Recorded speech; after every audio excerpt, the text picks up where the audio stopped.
my name is Ghanwa Hakim, and you are watching the Arabic Hour. Our program today will feature a discussion on a recent expedition to Palestine by Interfaith Peace-Builders, an independent group that works for delegation-based education and advocacy regarding the Palestinian-Israeli conflict and the United States' role in it. This trip, which took place in late October and early November, was a real eye-opener for me. I had last been there perhaps 3 years ago, and what I saw that has happened in those 3 years was really shocking. What I saw was that Israel's plan for Eretz Israel, Greater Israel, had really taken shape on the ground. You know, in my first time in the West Bank, I remember back in 1988, I'd have to travel quite far to find a settlement. Now, you could look nowhere and not see a settlement. Today's guests, Sara Driscoll and Etscovitz, members of Interfaith Peace-Builders' most recent trip, join us. An active member in Palestinian work since the first Intifada, beginning with Women in Black, Ms. Driscoll is also the co-founder of City Life, Vida Urbana. Ms. Etscovitz was a former employee of the Department of Children and Families for 35 years. After retiring, she embraced the Palestinian liberation cause and is a committed member to the organization. Joining us as an interviewer today is Dr. Nancy Murray. Dr. Murray has been an activist for peace with justice in the Middle East since 1988, when she made the first of more than a dozen visits to the West Bank and the Gaza Strip. Her many accomplishments include publishing the book Palestinians, Life Under Occupation, along with numerous articles on the Israeli-Palestinian conflict. Most recently, her work was featured in the 2013 book edited by Hani Faris, The Failure of a Two-State Solution. Thank you, Rindwa. This was perhaps my 13th or 14th trip to the West Bank and Gaza Strip on other occasions, but not this one. And I'm very happy to have with me here two of the delegates who accompanied me on that trip, Susan Etscovitz and Sara Driscoll. Let me just start by saying this trip, which took place in late October and early November, was a real eye-opener for me. I had last been there perhaps 3 years ago, and what I saw that has happened in those 3 years was really shocking. What I saw was that Israel's plan for Eretz Israel, Greater Israel, had really taken shape on the ground. You know, in my first time in the West Bank, I remember back in 1988, I'd have to travel quite far to find a settlement. Now, you could look nowhere and not see a settlement. Settlements were on every hilltop. The bypass roads connecting them were now like major, you know, they were there like for all time. They had signs demarcating, you know, saying this way to this settlement, this way to that settlement, ignoring Palestinian villages. It was really a map of what Israel has in mind for the West Bank, and I was really shocked by that. The last 3 years, they have been incredibly busy. As we know, I think settlement expansion just in 2012 was up 70%. So that was one thing that really shocked me. Another thing was that shocked me was how Palestinian resistance is continuing under really harsh circumstances. We visited many of the villages where this resistance is happening, and we'll hear more about that from our guests.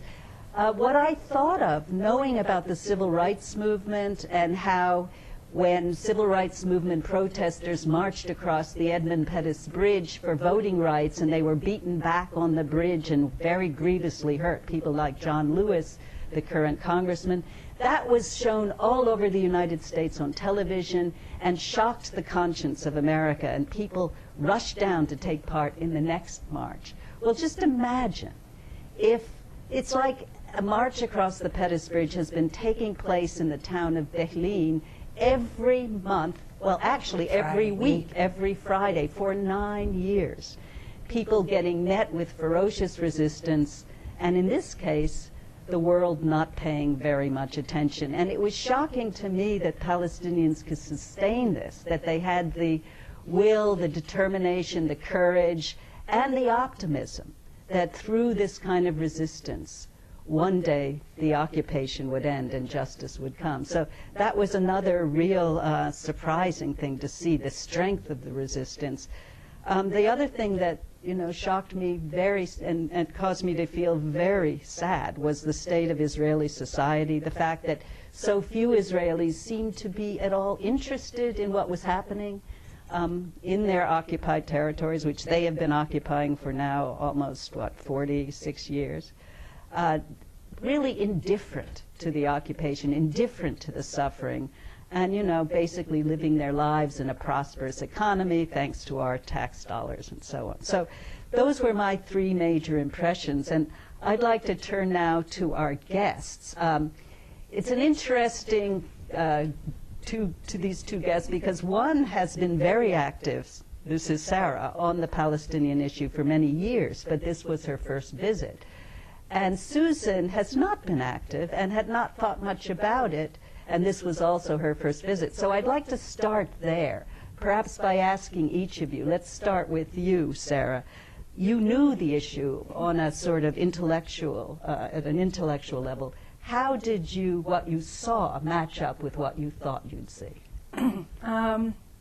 I was equally as shocked in many ways. I had seen many films, heard many speakers, and been doing the work since the first Intifada. So, with Women in Black, etc. I recently BDS. So I expected to see poverty. I expected to see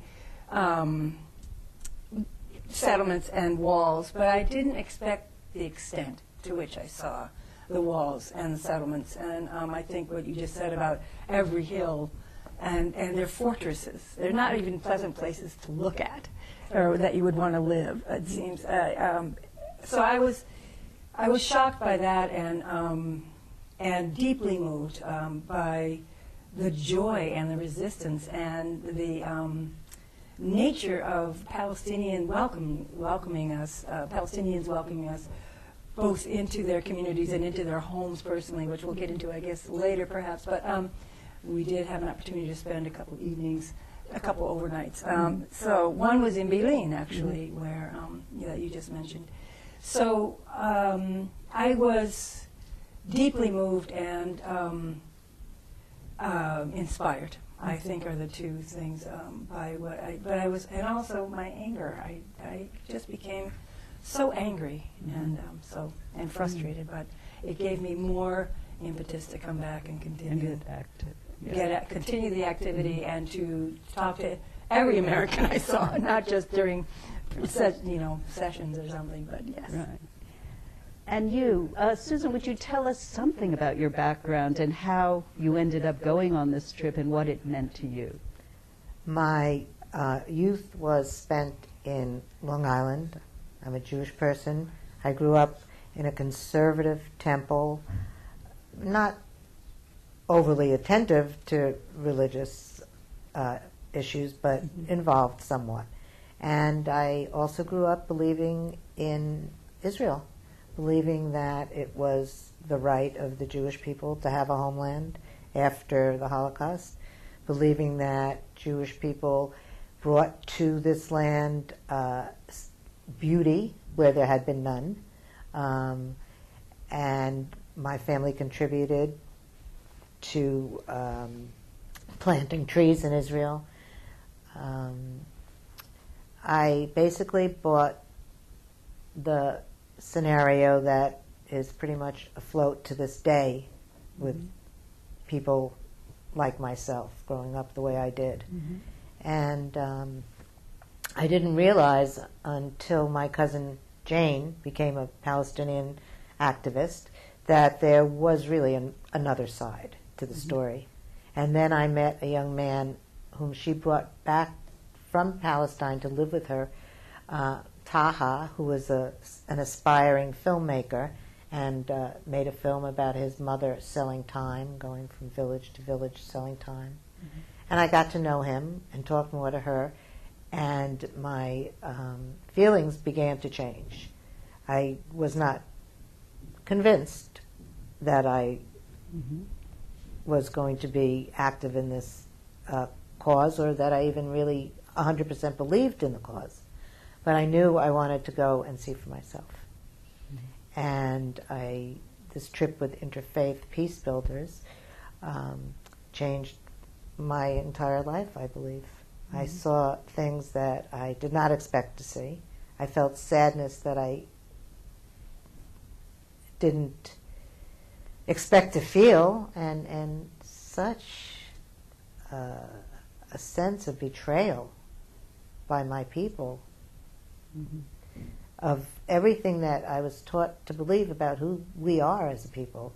And it was just shocking on many levels. Yes, I think that is the experience. Many people, in fact, I can't imagine people who go there and do not have that experience, because it is such an extreme situation. The occupation is so repressive. And one of the things that I was a little worried about as a co-leader of this group was, having taken lots of groups during the Intifadas, there you see the Israeli soldiers, and you know that repression will be happening all around you. And this time I thought, well, maybe it's going to be harder to convince people that the occupation exists because the soldiers aren't so visible in your face. However, our very first day, we had an experience which reminded me of the Intifadas. And perhaps, I don't know, Sarah, would you like to start by describing what happened when we went to the Ida refugee camp, which is in Bethlehem? Sure. Our first day, after we'd had one other meeting, and we go to the Ida refugee camp ready for a presentation and a tour. And we were out front of the Legi Cultural Center and just kind of getting ourselves organized, and we saw these young boys on the street tossing rocks and things, and then all of a sudden I was noticing, and just up about 2 blocks away were 3 Israeli soldiers standing with their weapons of whatever type. And so the young boys started tossing stones. Clearly it was getting nowhere near them, but being 2 blocks away. But the next thing, and I went about taking photos, because there's the wonderful key at the Legi, in the camp, that about the right to return, and everybody's still holding their key, and it's an incredibly beautiful symbol. And so I was taking photos, and then I took a photo of the soldiers, and not 2 seconds later, people were like, get in this building, and I got literally grabbed by one of the other delegates and yanked into the front hall. And it turns out that it was too late. We got tear gassed, and it was, along with the children and whoever, it was pretty intense amount of tear gas. And since the Vietnam War, I haven't experienced that in my demonstration. So, very intense on the throat, the eyes, and we ran upstairs to the second floor and to a room that had not been bothered, so we were able to calm down. Right. Yeah, I think that you were caught quite in the middle of it, too. I was shocked and tear-gassed and scared, and I was also pushed into the building by one of the last people getting off the bus, one of the leaders, and I thought I was going to die.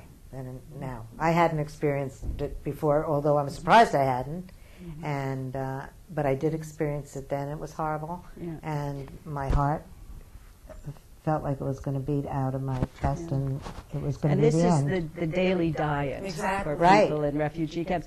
I should explain that on that particular occasion was the day that the 26 released prisoners were returning home. So there were big welcoming committees. 3 from the camp. Yeah, Ida camp had 3 of these long-term prisoners over 20 years who were coming back, which was why the soldiers, I guess, were there, although they could be there pretty much all the time. So that really was a kind of taste of what life under occupation in terms of being face-to-face with the army. And they did a second round of it, too. As we were leaving. Right. And that was also the day that they announced that there would be, I believe, 1,500 new settlement units built. Yes. Well, actually, the number was 20,000. 20,000. New settlement units. And then there was, and these 20,000 would basically close up include closing up what's called E1, which is outside, on the edge of Jerusalem. It would be between Ma'ale Adumim and Jerusalem, and it would basically cut the south of the West Bank from the north of the West Bank. Then Netanyahu said, well, we won't we're going to suspend building those. But I think about 15,000 will go ahead. And it's hard to even imagine where they're going to put them. The place has been so plastered over with settlement. So, I mean, these are... Kerry was coming to town that Yes. day. Yeah. Or the next day. So Yes. it was, let's not let these peace talks really have any content, okay? Right, right, which is a very common thing, that the housing ministry will announce some new settlement That's right. project when John Kerry comes to town. What did you think of, I think at Ida was your first glimpse of Israel's wall, the so-called apartheid wall or separation wall. What was your sense about that? It's impossible to see that wall and not recognize the hostility coming from the Israelis to the Palestinians. I mean, it just represents a total division and separation and keeping people out of life's forces. I mean, it just was appalling. And it wound its way around everywhere we went. We went all over the West Bank and Israel. And Yeah, it is now, I believe, 270 miles long, which is 60% of its intended length. And as I'm sure you both know, the wall was declared illegal where it went into Palestinian territory by the International Court of Justice. But, you know, Israel just goes on building this wall. Thanks to the support we're giving it financially, the wall now costs more than $3 billion. So.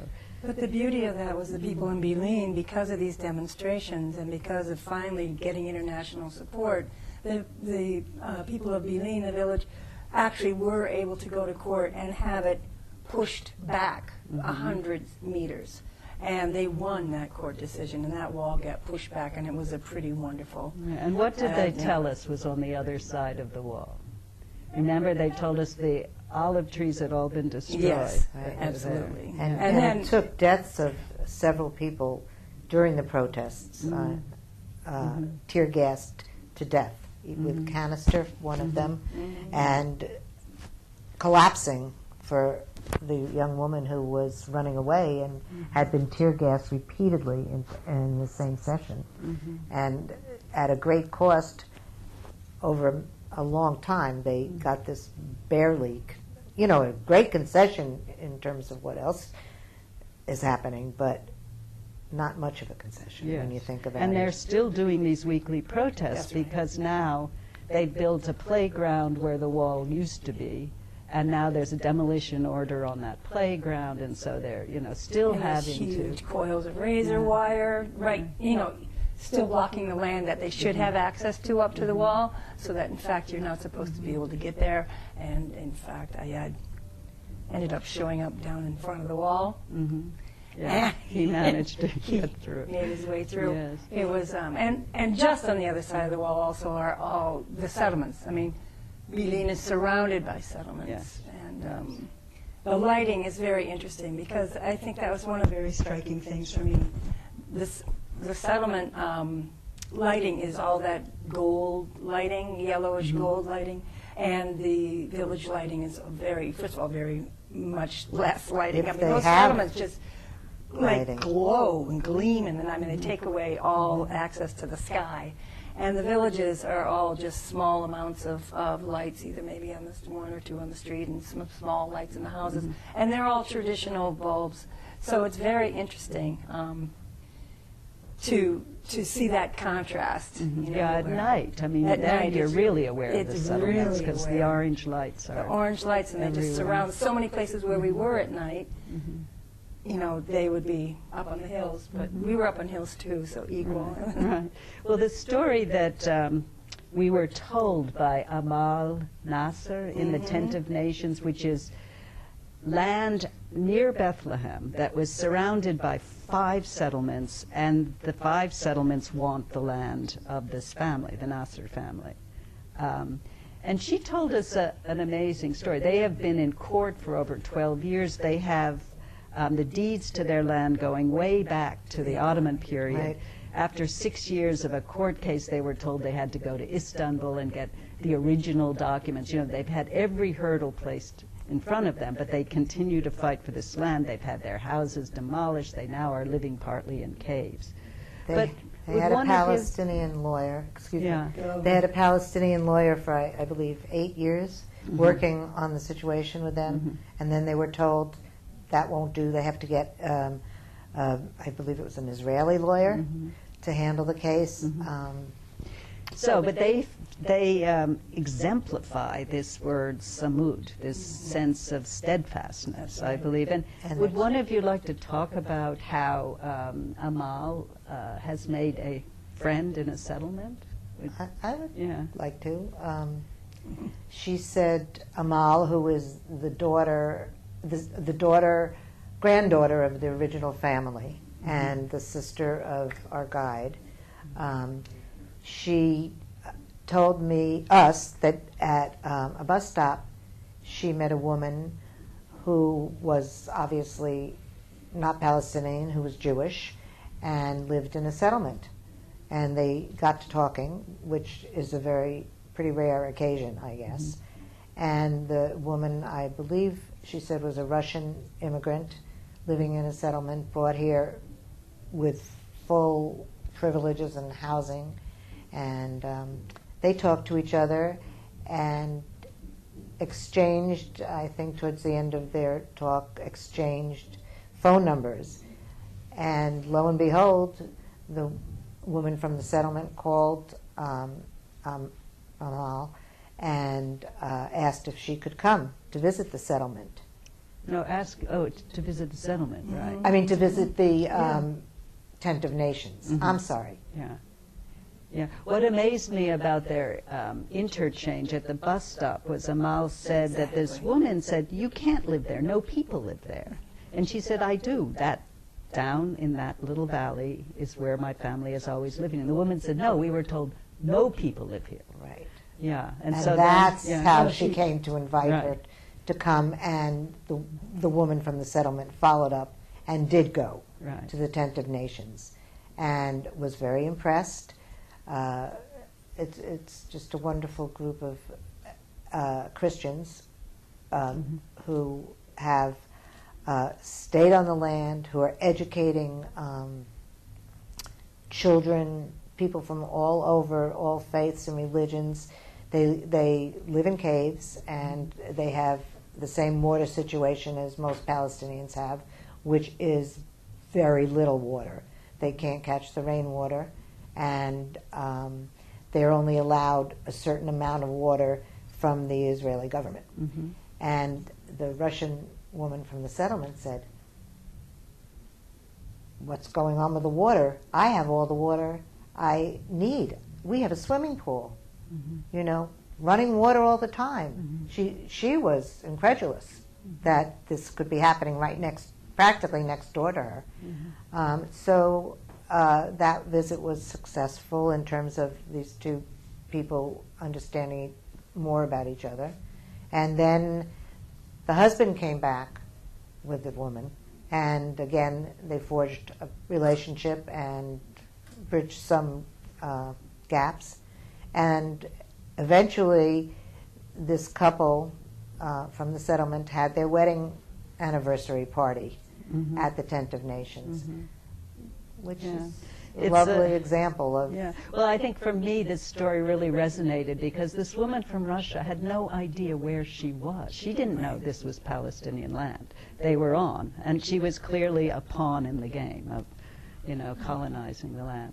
When you said we can't catch rainwater, I mean, it's basically, you can physically catch it, but Israel has been going around, there's soldiers shooting up the cisterns, the tanks which hold rainwater, because they say the rain that falls on the land of Israel is ours.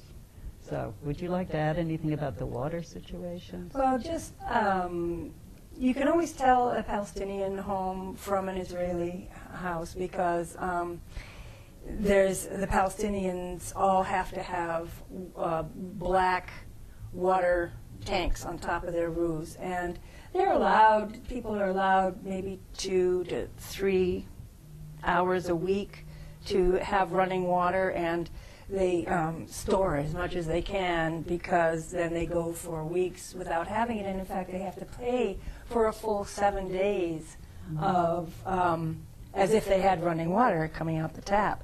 So they're paying these immense and horrible extra, even more than Israelis pay, for water they don't get. And the water is being stolen by the Israelis. In fact, they've already so destroyed their own aquifers in Israel itself that they are now stealing the water from the West Bank and from the aquifers there. And so I don't know, what do you say?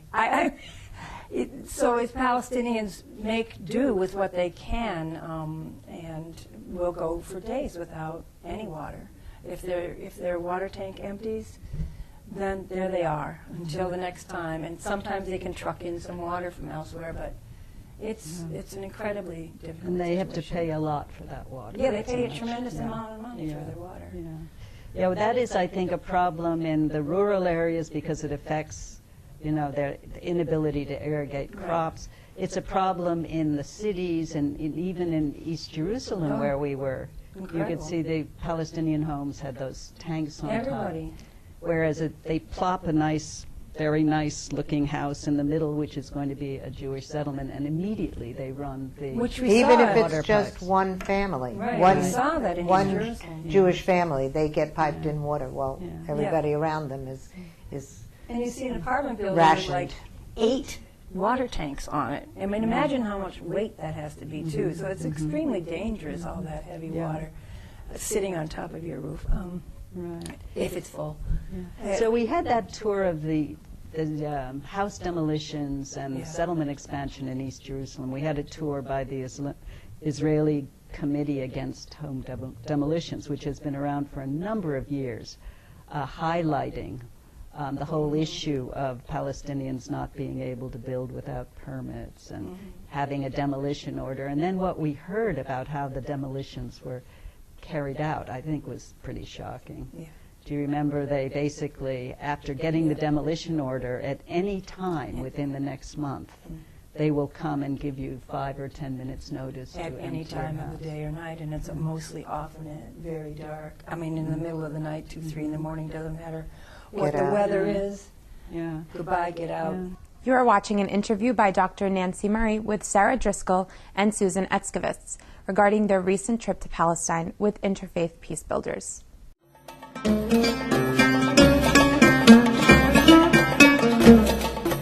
You are watching The Arabic Hour, a program of news, views, culture, cuisine, and the Arab American experience. To view today's program or any previous programs, log on to our website at www.arabichour.org. Do you remember the story of the little girl that Yes. we were told? Yeah.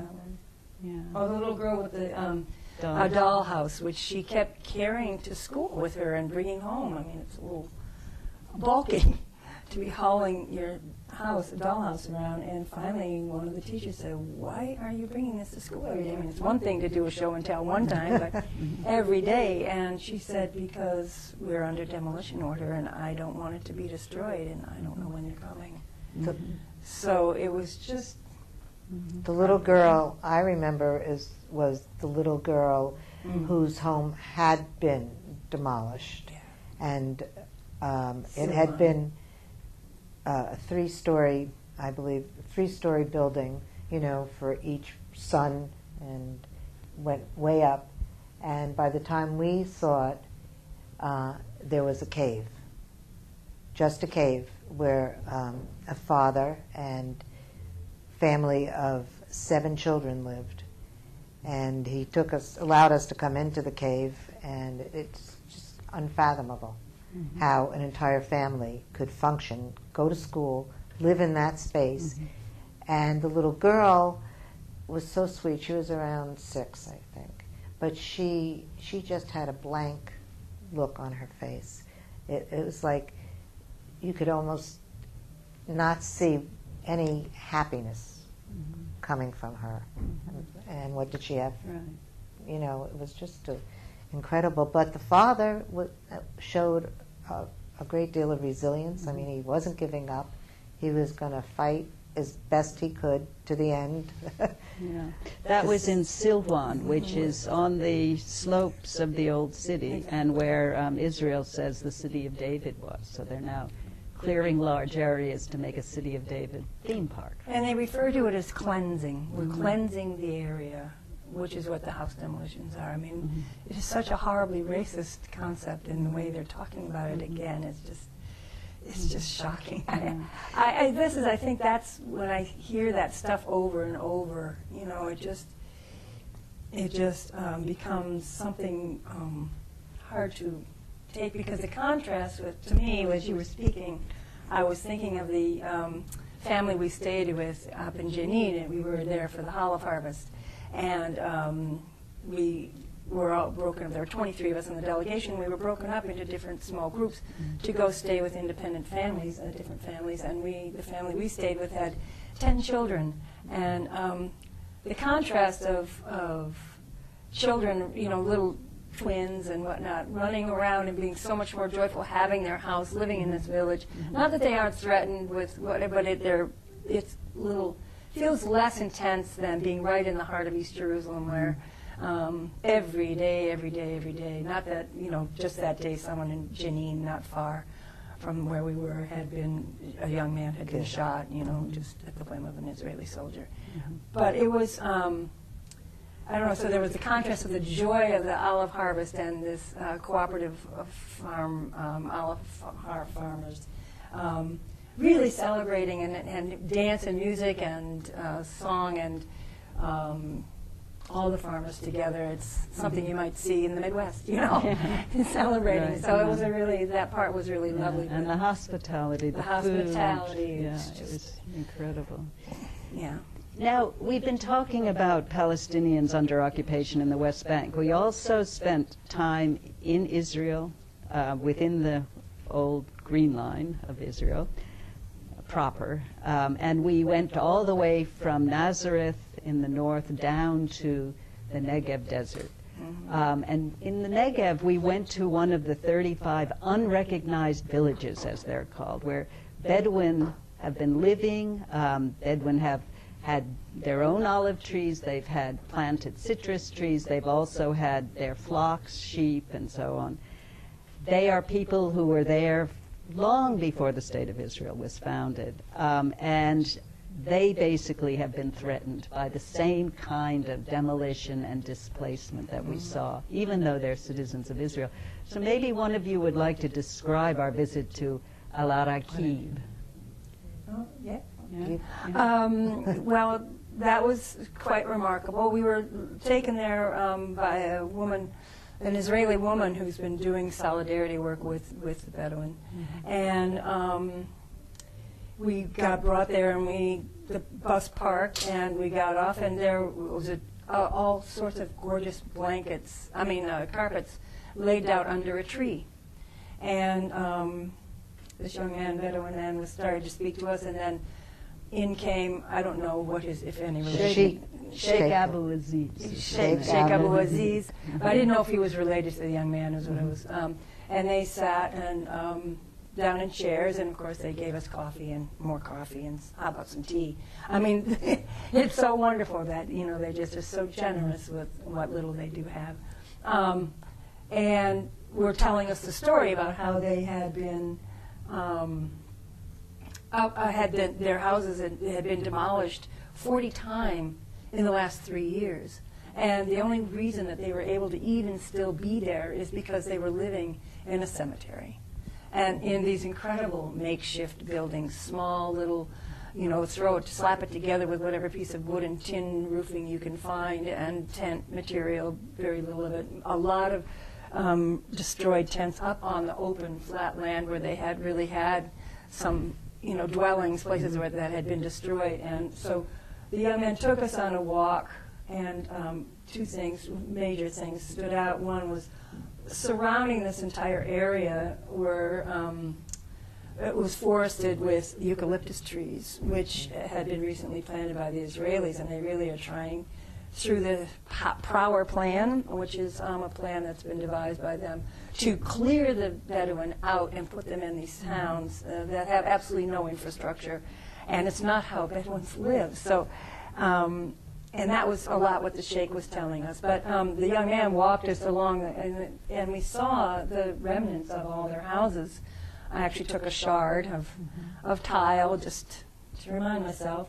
And these trees, these eucalyptus trees, there they are in the middle, and they suck up any water. I mean, they grow fast so that they will fill in, because the Israelis want to make a park there. You know, a nice park for the Israelis to come and have a place. This is the Jewish National Fund. Yes, Right, but I also believe that we were told that the eucalyptus trees are planted there to hold land. Right.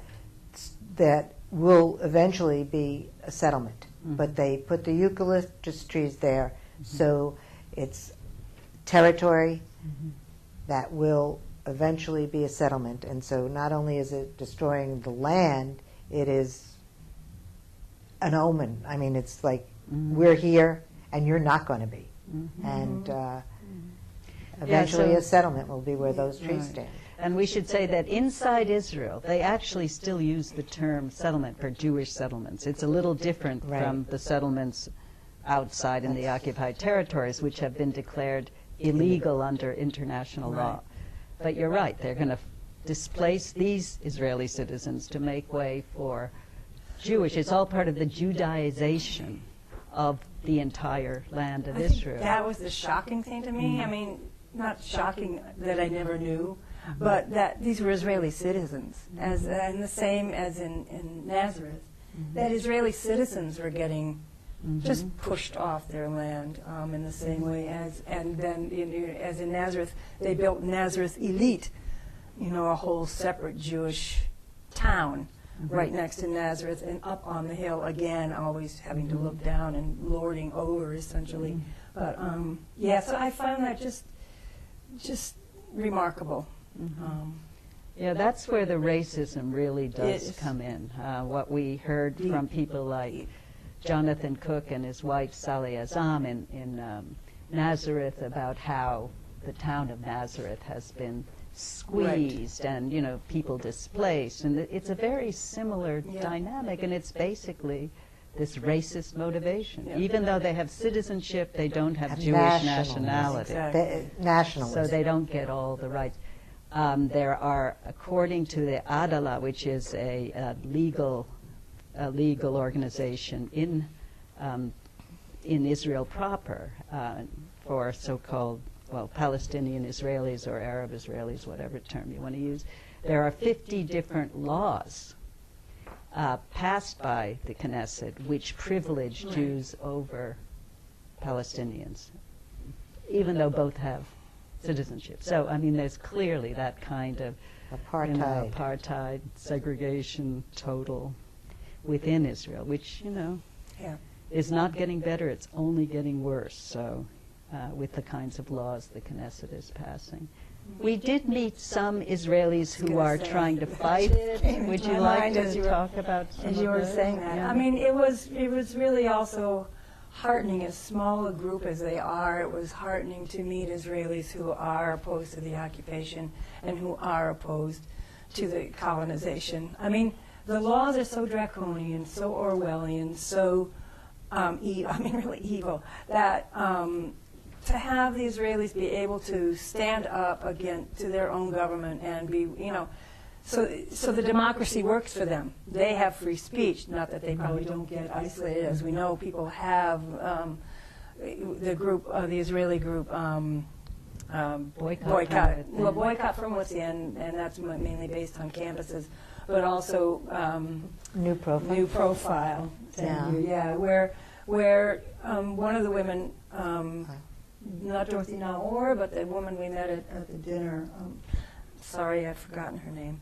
Anyway, she's been shunned completely because her son refused to be in the military, and she's been just totally shunned in her neighborhood. And I'm sure that goes on for a lot of the Israelis who are active. But we did. So ICAD and the woman who took us in Zucrot, the woman who took us down by Lifta, which was a Palestinian village fantastic. that was ruined. So we had this wonderful, just one second, just this wonderful interchange with Israeli activists, and I felt empathy for them because having been an activist in this country, you often are not shunned, but you're a small group. You know, we're also a small group. So I recognize what they have to come up against, and I really respect them for doing that piece of work. I was so impressed with the work that New Profile does in trying to demilitarize the system somewhat, because it's become, the schools are very militaristic. We were told that they are now introducing Holocaust material into the kindergartners to make sure that they grow up with that same set of fears and hatred that engenders to see the other as the person who's going to do you in, which is what they're doing to the other people, but to the Palestinians.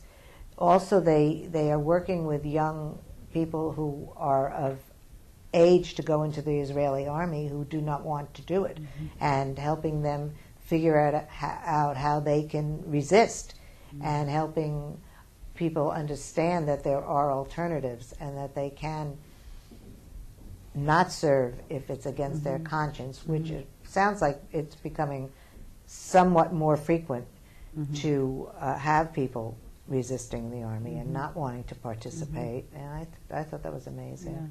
Yeah. It was, to me, very encouraging to meet the boycott from within people, to know there are Israelis, not very many, I mean, they admit it, but still, Israelis who are willing to help with boycott, divestment, and sanctions, BDS, which all over the West Bank, people told us, you have to work on BDS. You have to work on BDS.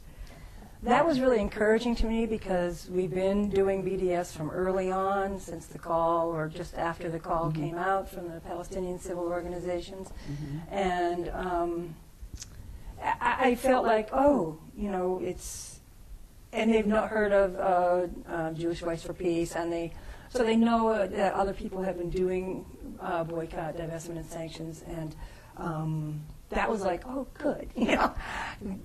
The last few years have not been in total vain, that there's a real rhythm going internationally around this particular approach, a peaceful approach to ending the colonization and the occupation and finding justice for Palestine. I mean, I feel like this is the approach that calling apartheid what it is, and not necessarily making it exactly the same as South Africa. It is not, that is clear, but it is apartheid nonetheless in the legal sense of the definition, and as things are with passes and laws and rules and separation. And so I feel really inspired by their continued feedback, which is continue what you're doing, please, thank you, please do it. And I'm like, yeah, what else?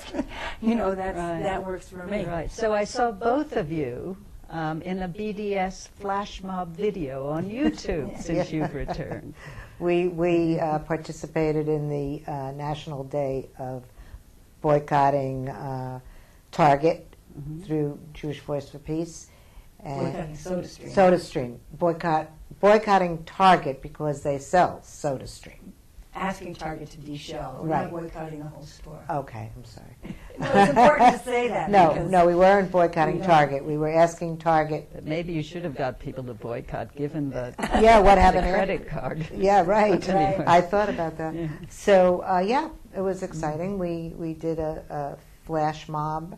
We danced and we sang, and there were some interested people who wanted to know why we were taking this action, and I think that it's a great way to go. Yeah. So if I could just add that SodaStream, which was the target of your the target of our boycott, is manufactured in Ma'ale Adumim, which is the largest Israeli settlement, and it's the one that's going to, at some point, if they get their way, basically be stretched as far as Jerusalem, cutting the West Bank in two.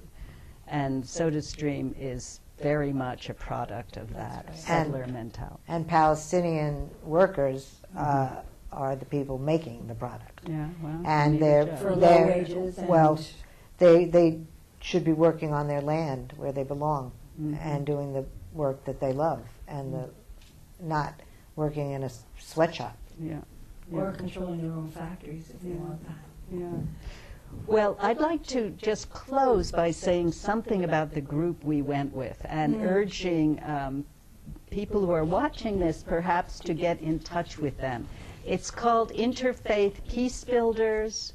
You could contact them at 202-244-0821. I'll just hold this up to the camera. What I think is so outstanding about this group is that they prepare delegations very well on what to expect. Everyone gets together ahead of time for a few days of training, learning about the issues, learning about the culture, Bonding with each other. learning about how to get through the airport and how to get out, all of these kinds of training experiences. And then on the return, they provide information how people can be active in getting out the word. And they really encourage this kind of action, because it's no good just going and seeing and coming back and not sharing the message. So I'm really pleased that the two of you have been out there sharing the message. The rest of our delegation is sharing the message. And I hope more and more people will take advantage of the opportunity of going, seeing for themselves, and coming back and really saying, telling their fellow Americans who are paying for this with our tax dollars, that the occupation must end. There must be equality, freedom, and justice for all in Israel, Palestine. Can I just quickly add, I think having been doing this work for so long but not having been is what it is. But then having gone and coming back, and people saying, well, what have you been doing? And I said, well, I just came back from a 2-week trip to Palestine. I think Interfaith Peace-Builders does run an amazing delegation, I think. Very well run. And anyway, so I was telling people, and I ended up having conversations with people like my neighbor, who I would probably not have raised the issue so much because it just wouldn't come up. But what have you been up to? Did you have a nice trip to Colorado to see my daughter? I said, yes, but then I went. And then, so she said, well, it is amazing that people who have been so downtrodden or had so much against them for many years would do the same to another group. And I'm like, really?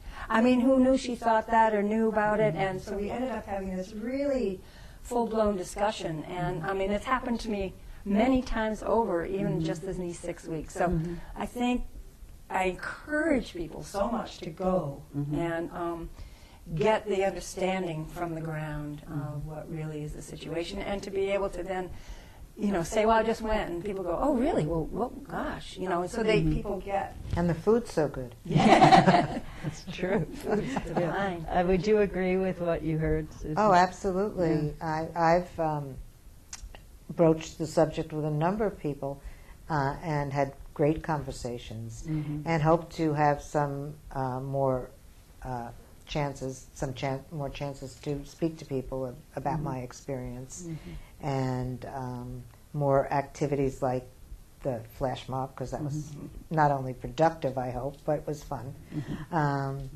It definitely changed my life, and this is the work I want to do, and hope to continue it.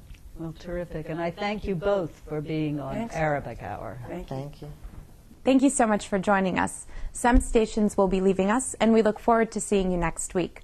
For those of us who will be staying with us for the remainder of the hour, we hope you enjoy the last musical segment following the closing credits. On behalf of all of the volunteers here at the Arabic Hour, this is Ghanwa Hakim, and I look forward to seeing you next week. The Arabic Hour has been brought to you in part by the William G. Abdullah Memorial Library, a resource center for information and education on the Arab American experience, the American Arabic Benevolent Association, ABA, an umbrella association for community endeavors, the Nicholas G. Barham Veterans Association and Ladies Auxiliary, providing veteran services, scholarships with community pride, and by our members as well as contributions from viewers like you.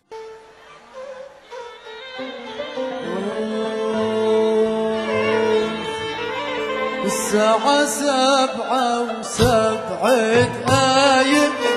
أنا بعد من نومي شفاية وميت عشفت قهوي عزمتني وعملت لي ركوي لك أطيب منها مش دايق أنا أطيب منها لا لا لا لا لا لا مش دايق الساعة 7:07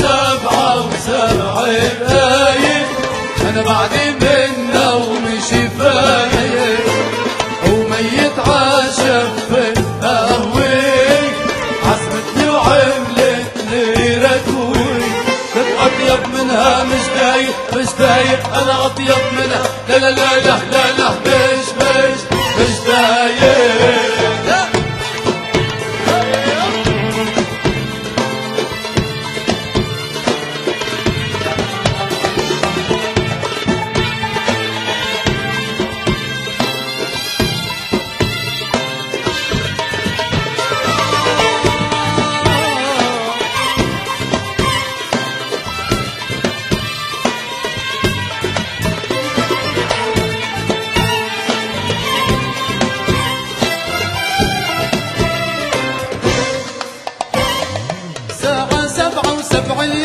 سبع شهور مضيع حالي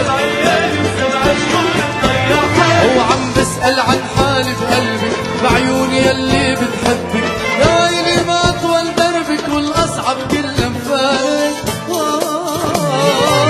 الساعة 7:07 أنا بعد من نومي شفاية وميت عشفت قهوي عزمتني وعملت لي ركوي لك أطيب منها مش دايق أنا أطيب منها لا لا لا لا لا لا مش دايق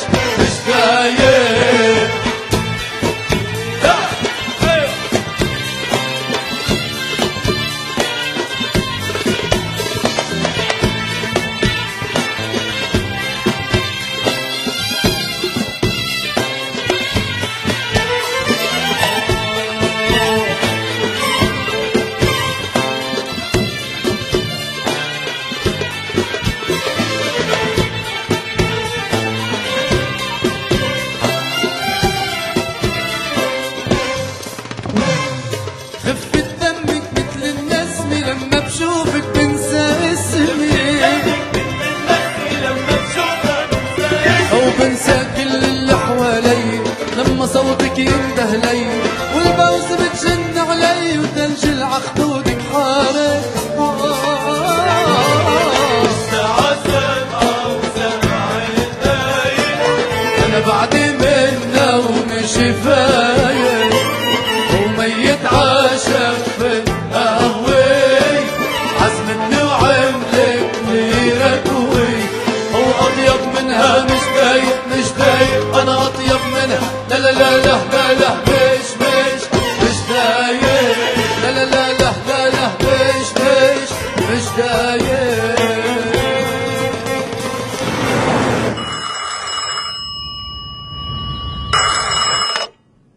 الو عم بقطش الخط مين معي؟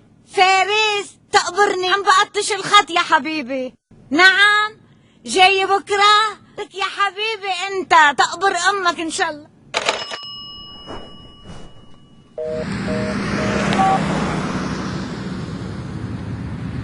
يا ابو فارس جاي فارس يا ابو فارس حبيب قلب امه لما الضيعة جاي فارس لما الضيعة جاي فارس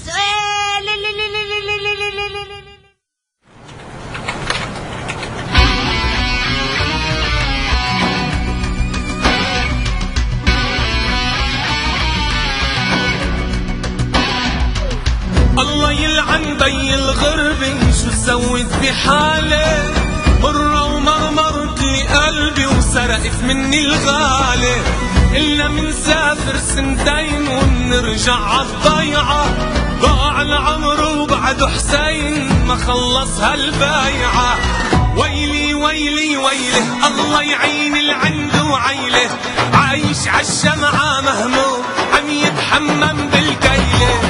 دلة دلة دلة يا تعبيري ويا دلة، شو صاير بيا الناس كله عايش بالقلة. ويلي ويلي ويلي الله يعيد العد وعيلة، عايش عالشمعة مهموم عم يتحمم بالكيلة. ويلي ويلي ويله ويله ويله.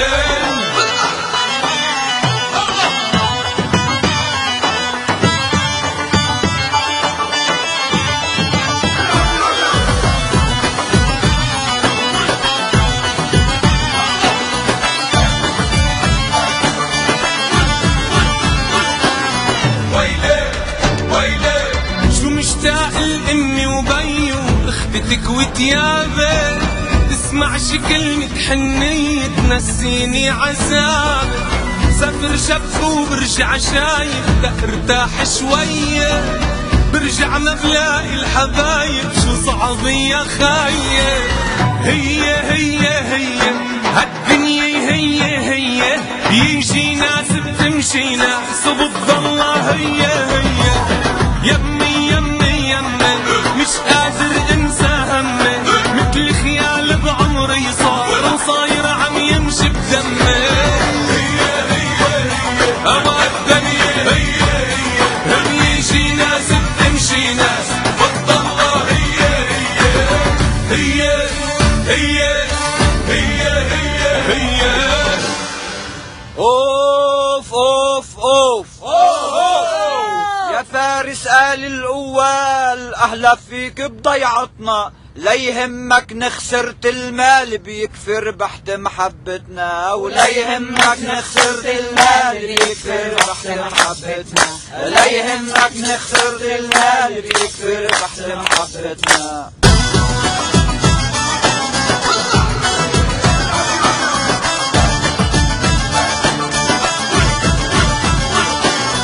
ويلي ويلي ما بدي هالغرب يراجع هالضيعة لقوني، بدي ارجع بوسط ترابة هالارض الحنونة. عيش بهالدنيا وتهنى وضلك عايش راضي، راحت رجعت طلعت نزلت رح تزعل عالفاضي. جنة جنة جنة هالدنيا والله جنة، اسمع مني وريح هالبال وضلك عايش متهنى. عني عني عني يا غربي حلي عني، فرقتي كل الأحباب وأخذت الغالي مني. جنة جنة جنة هالدنيا والله جنة، اسمع مني وريح هالبال وضلك عايش متهنى. جنة جنة جنة جنة جنة